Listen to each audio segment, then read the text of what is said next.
أعوذ بالله من الشيطان الرجيم بسم الله الرحمن الرحيم الحمد لله رب العالمين وصلى الله على محمد وعلى آل بيته الطيبين الطاهرين اللهم كن لوليك الحجة بن الحسن صلواتك عليه وعلى آبائه في هذه الساعة وفي كل ساعة وليا وحافظا وقائدا وناصرا ودليلا وعينا حتى تسكنه أرضك طوعا وتمتعه فيها طويلا برحمتك يا أرحم الراحمين. Assalamu ala al-Mahdi. Assalamu alaikum wa rahmatullahi wa barakatuh, and welcome back. Today we're going to be discussing the seventh definite sign before the appearance of Imam al-Mahdi salamullahi alayh, which we refer to as killing or the killing of the pure soul, al-Nafs al-Zakiyyah. And this sign will precede the emergence of the Imam alayhi salam in 15 days. Now, before we discuss this sign, there are a few points you need to keep in mind. One, this sign is the most definite sign out of all the definite signs. Why? Ahlul Bayt salamullah alayhim, the Prophet sallallahu alayhi wa alayhi, Amir al-Mu'mineen, Imam al-Husayn salamullah alayhi, when they go to war, before they initiate war, they would send a messenger to the other army to tell them, look, we're not here to fight you, we're here to create peace, and we ask you to support us. When they don't do that, and the messenger gets killed in the process, as we saw with Amir al-Mu'mineen, Imam Hussein, and the Prophet, then the Ahlul Bayt take that as a way to initiate the war. So this is the first sign, and that's why it's definite with the Imam Mahdi salamullah alayhi, because he will send the messenger. He has to send the messenger, whether the other signs happens or not. Before he initiates war, he will send that messenger. Point number two, after the call in the heavens and the name of the Imam is announced to people, now everyone knows the Imam goes in the hidden state because they're trying to find him and kill him now, because now everyone knows who he is. So he goes secretly to the city of Medina with his 313 commanders. They get together, and then the Imam salamullah alayhi, he decides to send a letter to the people of Mecca to be announced to the world that he needs their support. And he chooses one of them, he gives him the letter, and the letter gets sent to Mecca, and that person who takes the letter gets killed, and that is the one that's being nicknamed al-Nafs al-Zakiyyah, the pure soul. Point number three, al-Nafs al-Zakiyyah, pure soul, is not a name. It's just a description of the person. It's a nickname. He's a pure soul. Now, why is he called pure soul, Nafs al-Zakiyyah? Now, either because he's an innocent person who gets killed without committing any crime, so he's called Nafs al-Zakiyyah, or maybe it's in reference to his piety and his taqwa and his fear of Allah subhanahu wa ta'ala. Point number four. The narrations of the Ahl Bayt salamullah alayhim have described this person, and Nafs al-Zakiyyah, the pure soul, to be a young boy. They refer to him either fata or ghulam. Fata or ghulam is given in Arabic to someone who is between the age of bulugh, which is 15, to the age of 20. So he has not reached the age of 20 yet. Now, I've heard a lot of people give him age 25, 40. That's there is no evidence on that. There's no dalil.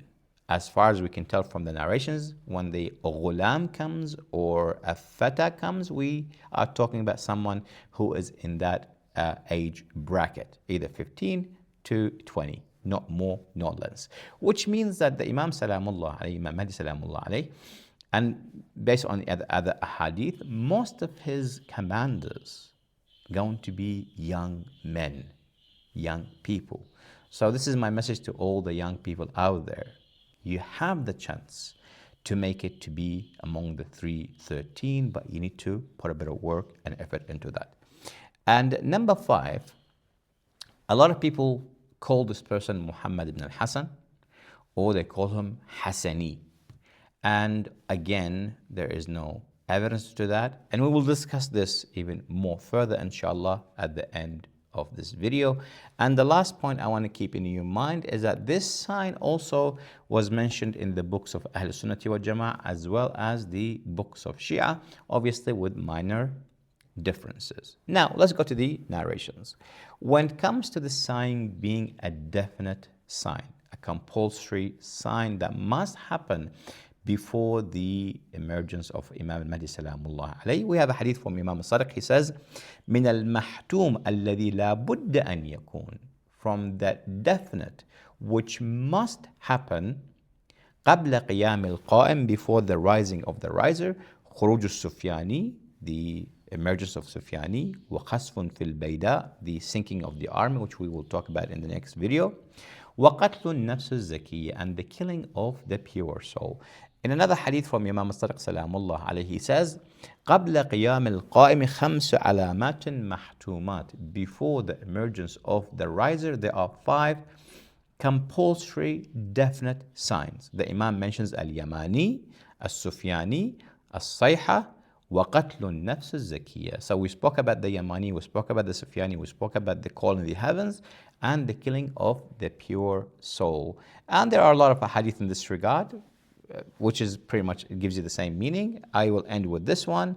خَمْسُ عَلَامَاتٍ قَبْلَ قِيَامِ الْقَائِمِ, 5 signs before the riser of the Imam. But here he does not mention definite, hatmi, because this series we're only talking about the definite one, which means that the word definite, hatmi, came in the riwayah. Otherwise we have plenty of signs which doesn't concern us, because the qaid, the condition of being compulsory, definite, hatmi, did not come in these narrations. So in this one, the Imam says 5 signs, which are the same ones that we spoke about. And he also says, as-sayha, the call in the heavens, as-sufyani, wal-khasfu, wa qatlu nafsu zakiyya, the killing of the pure soul.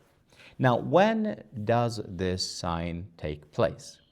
Imam Mahdi salamullah alayhi, he appears and he will rise and he will come out to the public and he will announce his movement, and he will take charge of everything on the 10th of the month of Muharram.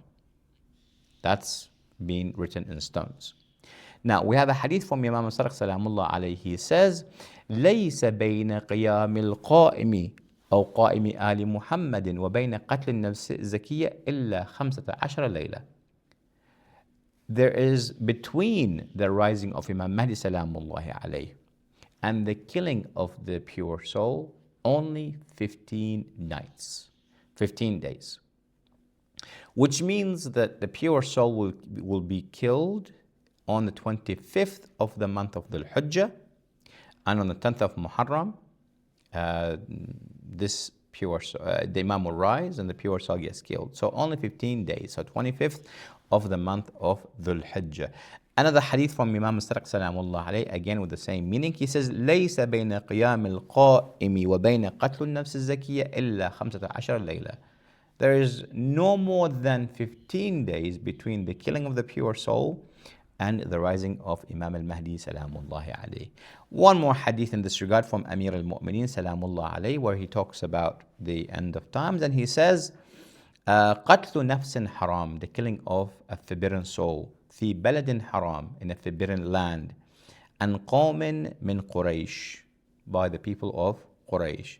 And then the Imam says, والذي فلق الحب وبرأ النسم ما لهم ملك بعده غير 15 ليلة. He says, by Allah, they have no longer than 15 days after he gets killed. Because once he gets killed, the Imam appears, because the Imam takes that as a message of people not wanting to support him, so he rises himself with the sword. Now, why does this pure soul get killed? What's the reason of killing him? And he gets killed بين الركن والمقام, between the maqam of Ibrahim salamullah alayhi and the Rukn al-Yamani, where the stone is, which is a very sacred place, very sacred location. So the question is, why would he get killed? And he gets beheaded, not just killed. So the question is why? Now, we have a hadith from Imam Abi Ja'far as-Sadiq salamullah alayhi. He says, it's a long hadith. I'm just going to take the part that I need in this episode. The hadith talks about Imam Mahdi salamullah alayh and him talking to his 313 commanders while he is in the city of Medina.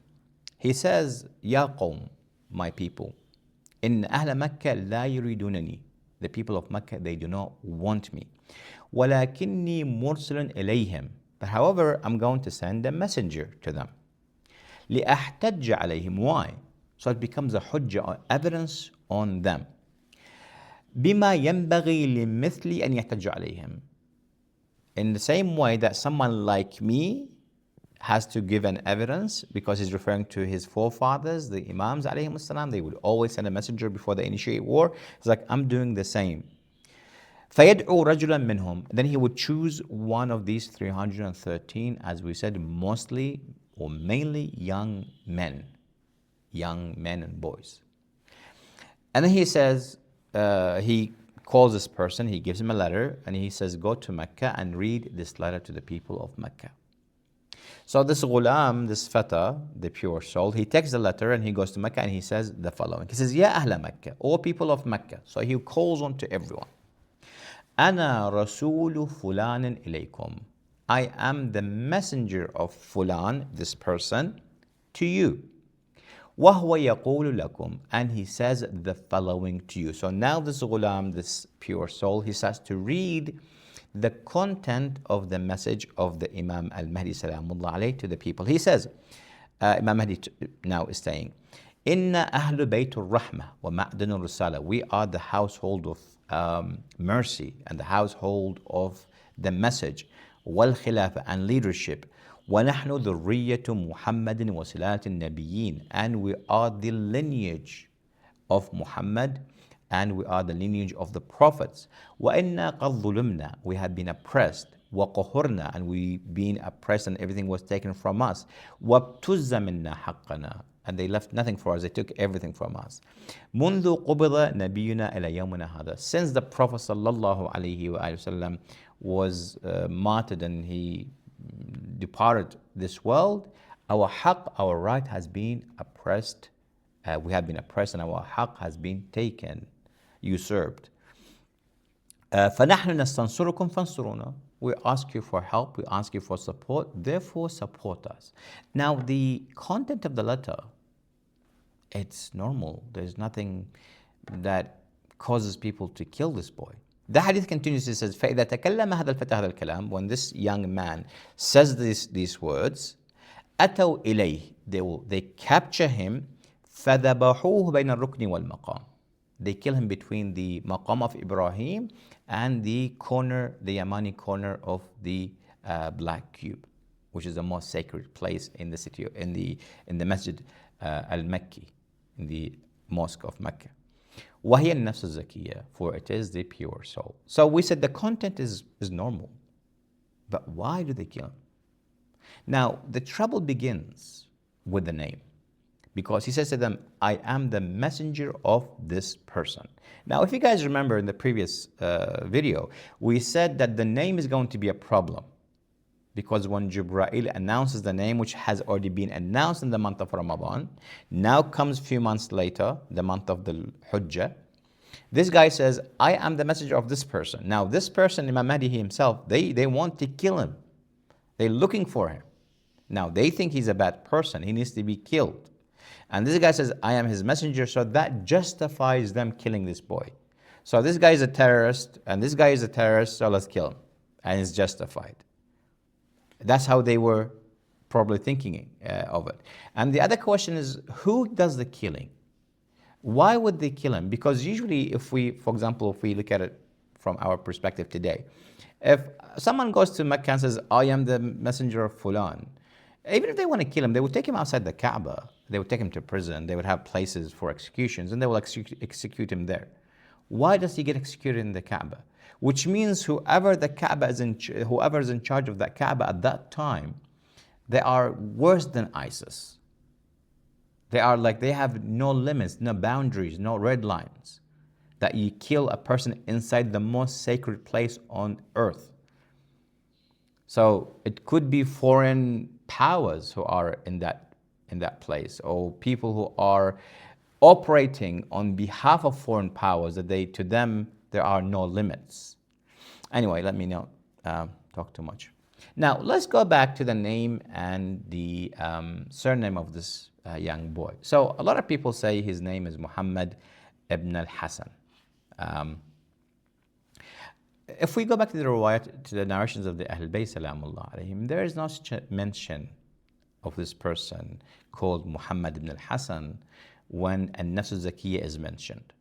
All the narrations that talks about Nafs al-Zakiyyah never mentions his name, except for one hadith which is narrated by al-Shaykh al-Saduq in his book Kamal al-Din wa Tamam al-Na'mah, and he mentions a hadith from Imam al-Baqir salamullah alayhi, and then there is this one piece of the hadith, one tiny line, half of a line less. He says, غُلَامٌ مِنْ آلِ Muhammad, a young boy from the household of Ali Muhammad. بين الركن والمقام, between the corner and the maqam of Ibrahim. اسمه Muhammad ibn al-Hasan. His name is Muhammad ibn al-Hasan, al-Nafs al-Zakiyyah. So now that title, al-Nafs al-Zakiyyah, was given to this guy called Muhammad ibn al-Hasan. The same, we see a hadith in the Ghaiba of Shaykh al-Tusi in his book al-Ghaiba. He narrates hadith, but not from an imam, from a companion of the imams, from one of the companions of Imam al-Sadiq, Safwan ibn Ibrahim. Safwan ibn Ibrahim, he says, I heard my father says the following. And among the things that he says, غُلَامٌ مِنْ آلِ Muhammad, اسمه Muhammad ibn al-Hasan. A young boy from the household of the Ahlul Bayt, his name is Muhammad ibn Hasan. Again, you can see that this wasn't part of the hadith. It was taken and was put in the hadith. Now you say, well, what's the evidence to that? Now, during the time of Imam al-Sadiq alayhi salam and Imam al-Baqir, the beginning of, the end of the life of Imam al-Baqir and the beginning of the life of Imam al-Sadiq, the Abbasi dynasty came and rose to power. Now, there we had a character by the name of Muhammad ibn Abdallah ibn al-Hasan al-Muthanna ibn al-Hasan al-Mushtaba alayhi salam. So one of the grandsons of Imam al-Hasan al-Mushtaba, his name was Muhammad ibn Abdallah. Now, this Muhammad ibn Abdallah, he led a revolution just before the Abbasi dynasty take power. And he was killed in the city of Medina. And he was nicknamed, back in that time, al-Nafs al-Zakiyyah. He was given the title, the pure soul. Now, Muhammad ibn Abdallah, this kid or this guy, he acclaimed to be the Mahdi. And he went against Imam al-Sadiq alayhi salam, the Imam of his time. And even Imam Sadiq, he warned his father, said, do not preach for your son, because even his father was preaching for his son to be the Mahdi. Because now they're trying to take control for the sake of the Ahl Bayt alayhim salam, quote unquote. Now, Abu Abdullah or Abu Ja'far al-Mansur, the Abbasi king who took power at that time, he went and he killed Muhammad ibn Abdullah Nafs al-Zakiyyah. He killed him, and he killed his brothers. So that, and even Abu Ja'far al-Mansur, he acclaimed to be the Mahdi himself, because the black flag came from Khorasan. They rose to power, the Shia. So, and this Nafs al-Zakiyyah, which was mentioned in the narrations, has been killed. So they said, well, that must be the Mahdi. So also this guy acclaimed to be the Mahdi as well. So this whole thing of faking the Mahdiwiyah started way back. It's not a new thing. So just keep that in mind. So this guy called Nafs al-Zakiyyah.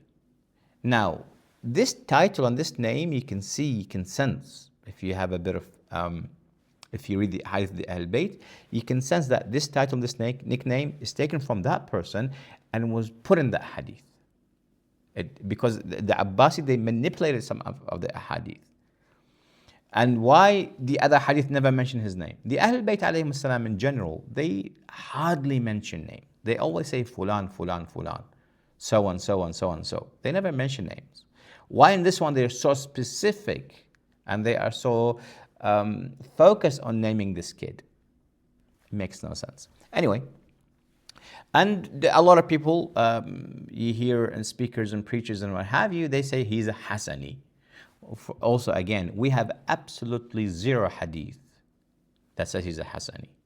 Now, if they say Hasani, that proves our point that he is in the lineage of Imam al-Hasan, which talks about the first Nafs al-Zakiyyah that was killed, which is Muhammad ibn Abdullah ibn al-Hasan ibn al-Hasan. That's why they called him Hasani, because he goes back to Imam al-Hasan salamullahi alayhi. So this it has nothing to do with the guy that gets killed in the city of Mecca. Now, however, we have one hadith from Imam al-Sadiq salamullah alayhi, which is mentioned in Tafsir al-Ayyashi, and he says the following: وَالنَّفْسُ الزَّكِيَّةُ مِنْ وُلْدِ الْحُسَيْنِ. Al-Nafs al-Zakiyyah is from the sons of Hussein alayhi salam. So if we have to accept this hadith, he's not a Hasani, he's a Husayni. I mean, look, finally we can agree that, okay, he's a Sayyid. If we have to say he's a Sayyid, that's the max we can say. But to say he's a Hasani, there's absolutely no evidence on that. And even Husayni, that's only one hadith that says he is from the lineage of Imam al-Husayn salamullah alayhi, which means he's a Sayyid. Also, there are a number of characters where the narrations says they are Nafs al-Zakiyyah. So the first one is Muhammad ibn Abdallah, which we spoke about at the time of Muhammad salamullah alayhi. And we have the Nafs al-Zakiyyah, the guy that gets killed in Mecca, the ambassador of Imam Mahdi salamullah alayhi. And we have one hadith from Amir al-Mu'mineen salamullahi alayhi, where he says a pure soul will be killed in the city of Mecca, in Najaf, with 70 men. Again, that nickname was given to a person that gets killed as Nafs al-Zakiyyah. Now, whether he's pure or whether he's a pious person, that's a different story. Now, when does that happen? Before Dhuhr, after Dhuhr, 1,000 years before, 1,000 years after? The narration doesn't say anything. It just says a man with 70 will be killed in the city of Kufa or city of Najaf. So keep that in mind. And also there are a lot of talks of a person also gets killed in Medina with his sister and this and that. Most of these hadith are Sunni hadiths, not even from Ma'sumeen, not even from the Prophet sallallahu alaihi wasallam. Just talk from other people. So just keep that in mind when we're discussing this sign. Inshallah, we have 2 more signs left. We will discuss them in the next videos. Wassalamu alaikum wa rahmatullahi wa barakatuh.